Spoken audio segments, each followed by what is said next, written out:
تقول أم عائشة رضي الله عنها: جاءني النبي عليه الصلاة والسلام في ليلتي ووضع رأسه حتى ظن أني قد نمت، ثم قام رويدا رويدا، لبس رداءه رويدا رويدا ثم خرج، فقمت ولبست ردائي واختمرت، لبست الخمار، ثم لحقت على أثره. ظنت النبي عليه الصلاة والسلام بروح عند واحدة من زوجاته. تقول: فلحقت حتى وصل البقيع فأطال القيام، ثم رفع يديه 3 مرات ثم انحرف يعني بيرجع، فانحرفت فأسرعت فهرولت حتى دخلت البيت قبله ووضعت رأسي، فقال: يا عائشة. هي ما بترد عليه، بتسوي نفسها نايمة.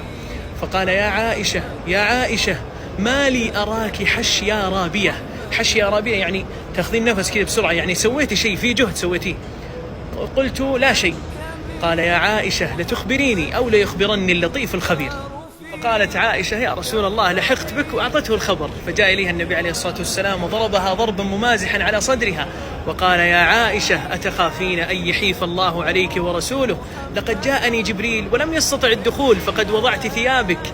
فقال لي بصوت منخفض: إن الله يأمرك أن تذهب لأهل البقيع وتدعو لهم. فخرج النبي عليه الصلاة والسلام ودعا لهم. شوفوا كيف اللطف بالخبر والحادثة. اللهم صل وسلم عليه.